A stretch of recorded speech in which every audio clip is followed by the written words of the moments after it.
Alô, meus amores, um grande abraço. Mais uma vez já estamos de volta e uma decisão do Supremo através do ministro Fachin deixou o ex-presidente Luiz Inácio Lula da Silva com caminho livre para concorrer às eleições do próximo ano. Tudo o que o juiz Sérgio Moro fez, todas as condenações foram simplesmente encerradas, anuladas. Mas o que está por trás de tudo isso? A partir de agora você vai entender toda essa situação, todo esse cenário político que pode afetar a vida dos brasileiros daqui a 2 anos. Estamos numa pré-eleição e agora o caminho está livre para o ex-presidente Luiz Inácio Lula da Silva. Muitos o amam, outros odeiam, assim como o atual presidente Jair Bolsonaro. Tem muitos apoiadores, mas também tem uma rejeição muito grande. Enfim, agora você vai entender todo esse processo, todo esse cenário, o que isso significa nos próximos 2 anos. Você vai entender a decisão do ministro Fachin, que anulou as condenações de Lula. E o que acontece agora? O ministro do STF diz que vai seguir as decisões anteriores do Supremo, que já determinaram a competência da 13ª Vara Federal de Curitiba, restrita a crimes praticados direta e exclusivamente contra a Petrobras. Ex-presidente não é considerado nem réu pelos casos agora. O novo juiz irá analisar a denúncia do Ministério Público Federal e manutenção de provas obtidas nos processos de Sérgio Moro em Curitiba. O ministro Edson Fachin, no Supremo Tribunal Federal, anulou nesta segunda-feira, ontem, dia 8 de março, todas as condenações impostas pela Justiça Federal do Paraná ao ex-presidente Luiz Inácio Lula da Silva no âmbito da Operação Lava Jato.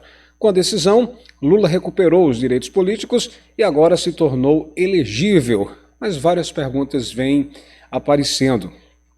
A anulação das condenações de Lula vale para quais processos? O que acontece agora? Como a anulação Lula agora é considerado inocente, é isso? Por que o ministro Fachin decidiu anular as decisões? A decisão do ministro precisa ser referendada pela turma ou pelo pleno do Supremo?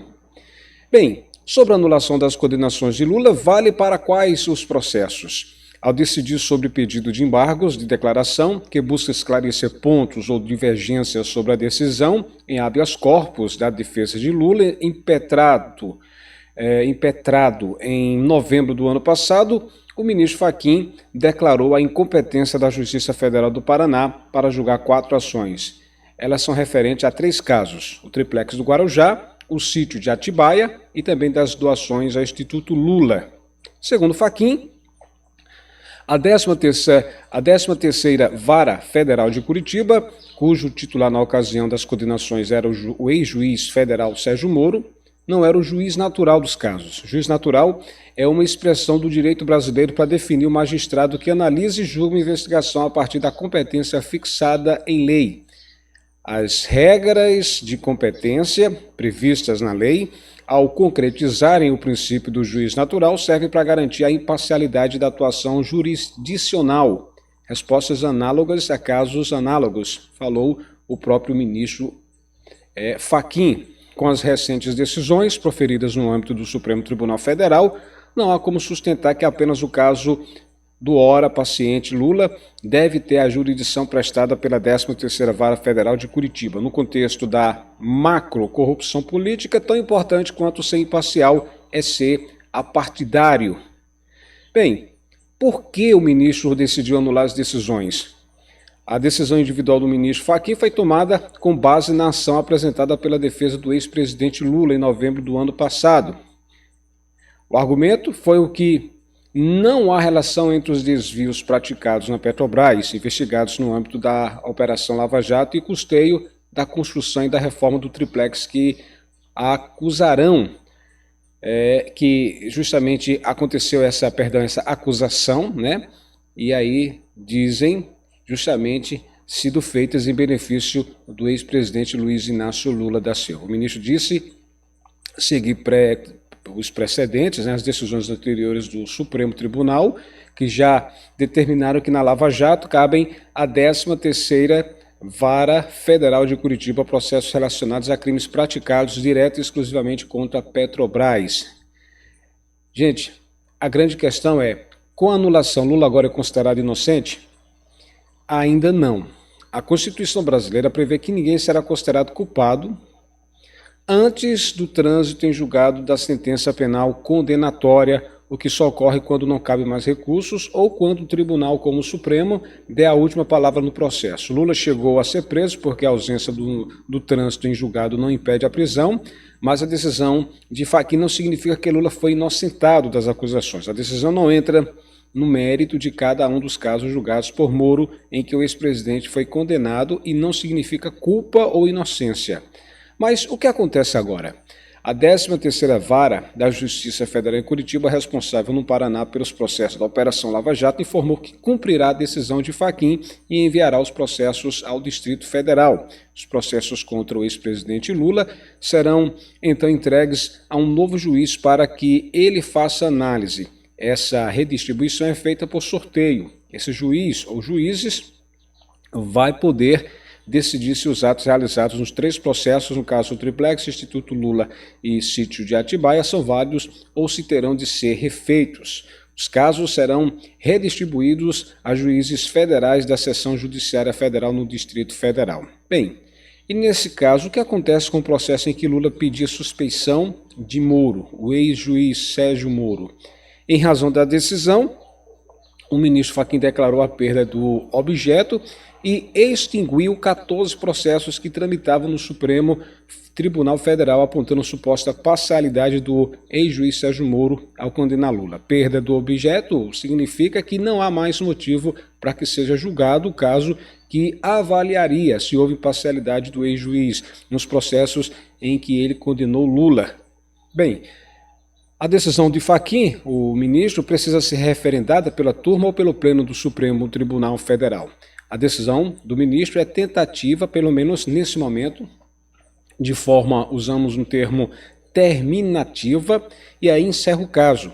Tanto que ele já determinou a remessa dos processos para que sejam reiniciados na Justiça Federal do Distrito Federal. Ou seja, decisão não necessita de referendo da turma ou do plenário do Supremo, a não ser que o próprio ministro decida remeter o caso para julgamento dos demais ministros. A Procuradoria-Geral da República, a PGR, já anunciou que ocorrerá sim, caberá ao próprio Fachin decidir se a segunda turma irá julgar ou se ele prefere enviar já ao plenário.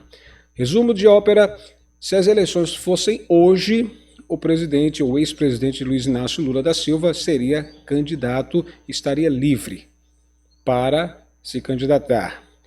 Mas ainda falta aproximadamente 2 anos para as eleições. As eleições de 2022 só teremos no final do próximo ano. Mas aí é a questão. Muita gente acompanhou, principalmente quem estava assistindo a TV Globo, vários plantões que foram dados durante toda a tarde de ontem, Dia Internacional da Mulher, dia 8 de março. A Globo também tem interesse, lógico, porque com o presidente Jair Bolsonaro, a Globo está perdendo muito verba federal, né? Patrocínio federal. O que é que está por trás disso também? Tem interesse da própria Rede Globo? Vários flashes foram dados. Foram dados para dar notícia, mas por trás, várias vezes foram repetidas. Lula está livre, está elegível. Quem acompanhou os flashes, os plantões, a gente sabe que isso também é um jogo de interesse. Você concorda que é um jogo de interesse? Tá aí, se as eleições fossem hoje, Lula seria candidato, sim, estaria livre para se candidatar a presidente. Mas aí fica a pergunta: entre Bolsonaro e Lula, se as eleições fossem hoje, em quem você votaria? Você estaria continuando com o presidente Jair Bolsonaro? Estaria com Luiz Inácio Lula da Silva? Ou não estaria com nenhum deles? Muita gente já fez essas perguntas, muita gente está fazendo essas perguntas. E agora? Mudar o Brasil, continuar o Brasil? Enfim, é uma decisão nesse momento, um cenário bem delicado. De um lado, ou então o presidente Jair Bolsonaro continua ou não, porque teremos daqui a 1 ano, 2 anos a eleição para a presidência. Do outro lado, agora aparece ele que tem aí 2 mandatos, né? Teve seus direitos cassados, mas agora a justiça o liberou, pelo menos até o momento. Dá a tua opinião sobre toda essa situação. O que é que você acha? Qual é a sua opinião sobre isso? Não esquece, dá um joinha, dá um like aqui embaixo, importante você fazer isso, dá essa moralzinha, você que gosta do nosso trabalho, você que aprecia as nossas informações, aqui é para você se inscrever, tá vendo aqui o nome inscrever-se destacado em vermelho, clica nele, fazendo isso, vai aparecer um sininho, nesse sininho você clica em todas as notificações, para quê? Quando tiver vídeo novo, o próprio YouTube irá avisar você. Fez isso? Tô confiando em você, viu? Seja bem-vindo aqui ao nosso canal, Canal Campeão. Você tá com o ministro aí? Concorda com o ministro? O ex-presidente Luiz Inácio Lula da Silva está livre nesse momento. Resumo de ópera. Se as eleições fossem hoje, ele já poderia se candidatar. Dá a tua opinião, o que é que você acha de tudo isso, tá? Compartilhe esse vídeo no seu grupo WhatsApp, na linha do tempo do seu Facebook. É importante que mais pessoas sejam alcançadas com essas informações. O que é que está por trás de tudo isso, hein? Tem interesses também, né? De várias empresas de comunicação, enfim. A informação aqui é de primeiro, o principal, verdadeira, doa quem doer. A gente traz a notícia até você todo dia, o dia todo, para sua reflexão, para sua informação, um verdadeiro resumo do que está acontecendo e você, lógico, tira suas próprias conclusões. Estou lá no Instagram, lá no blog Alex Silva. Quer estar na minha lista de amigos? Vai lá, blog Alex Silva. Abraço, pessoal. Não esquece, hein? Senta o dedo aí, compartilha e dá a tua opinião. Lembrando que hoje, dia 9 de março, teremos finalmente os debates sobre o auxílio emergencial. Hoje, todo mundo de olho aberto, alerta, ligado em Brasília. Até a próxima. Dá a tua opinião, tá? Tchau, tchau.